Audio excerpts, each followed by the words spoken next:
asalaamaaleykum wa rahmatullah taala wa barakatu waa mbokki internet mbokki Sénégal mbokki diaspora maa ngi nuyu ñëpp di leen ziar di leen jox seen wàccuwaay di jàll rek numéro bi fi ma ko daan toll ci wàllu ñi nga xam ne ñoo féete Sénégal ci diggante bi mooy sëñ Mountakha Bachir sëñ Mountakha mu Sëriñ Bachir ndax ñaare wax loolu moo gën a jub sëñ Mountakha mu Sëriñ Bachir di ko jot li sama nuyoo mu joxal ma ko mbokki taalibe képp koo xam ne nii yaa ngi wuyoo diine lislaam di nuyu it nag waa jàngu bi ndax xëy na sax su may nuyoo bu ma leen tudd li sax xam nañ ni waa jàngu bi ci biir ñun la bokk ndax Sénégal ñëpp a jaxasoo xëy na rek léegi internet yi ñoom ñooy jëf ay jaxase ci nit ñi te loolu mënul nekk Sénégal ni ñëpp xam ne ñëpp benn képp yowoo Sénégal benn bopp la loolu yàgg nañ ko wax di nuyu sama sëriñ Cheikh Mbacke Saliou mi nga xam ni mooy sama wasila ci yoonu Sëriñ Touba di ko ñaanal mu yàgg fi sa wér ñëpp di ñaanal bépp kilifa diine boo xam ne jiite nga tarixa yàlla na la yàlla yàggal fii te nga wér di nuyu it le président de la République du Sénégal ak opposition bi ndax ñoom kat ñoom mooy li ay di njàmbat fi mu toll nii politique yu Sénégal moo nekk fi mu toll di yëngal réew mi politique bi ci boppam mooy yëngal réew mi te politique bi bu ñu deful ndànk dinañ yóbbu réew mi foo xam ne nii waru fa àgg te loolu àq la àq bu rëy la boo xam ne yàlla du ko mës a baal kenn man nag live bu gàtt lay def tey ci lenn rek laay wax mooy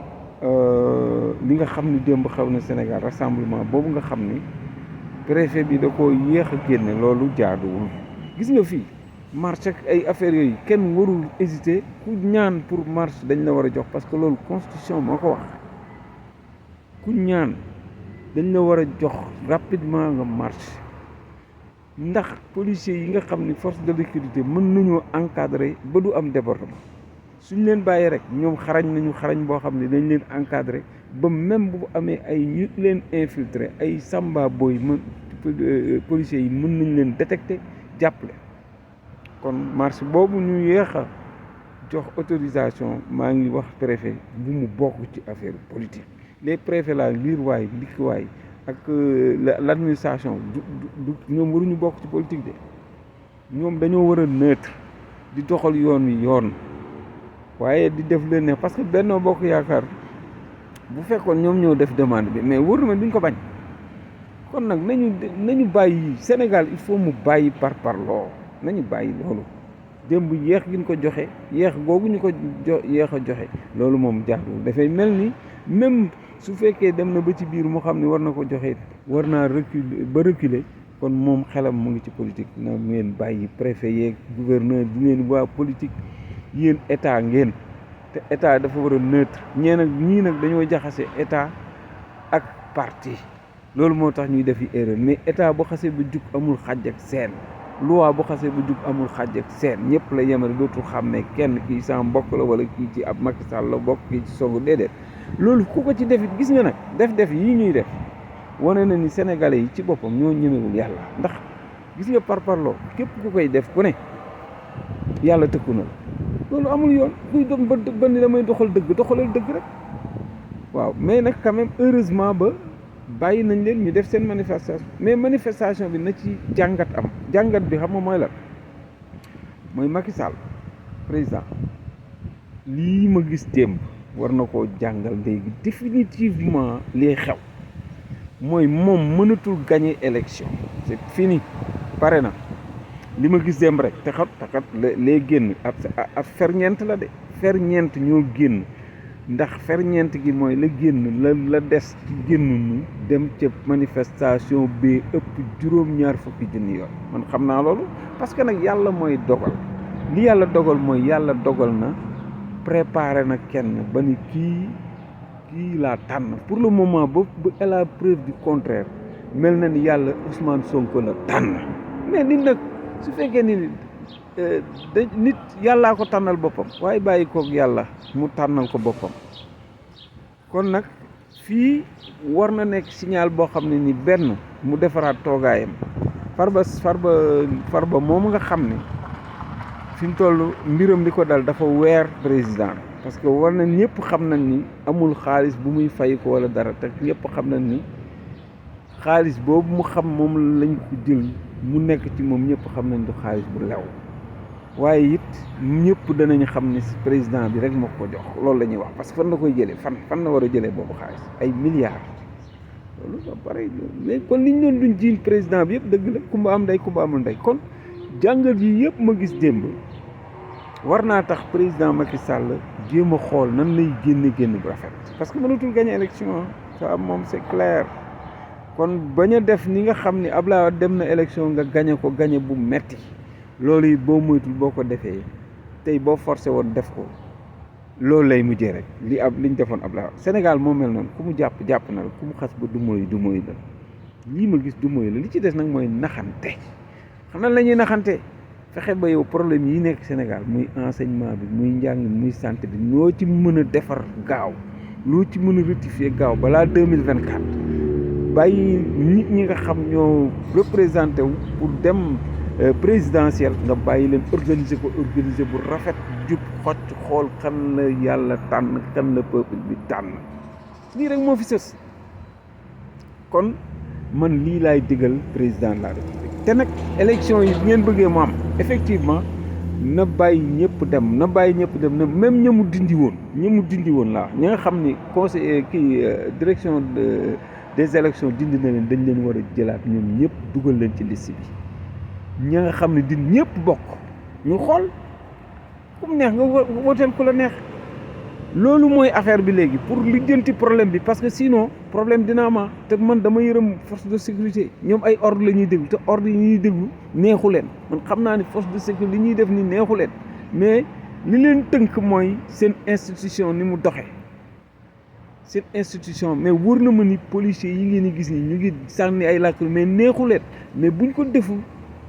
ci ay ordre la ñuy jot moo tax ñuy def loolu mais métti na nañ autorités yi xool ni àdduna dafa gàtt kenn du xëccoo kenn du def loo xam ne nii tey xamul sax xañ ngay faatu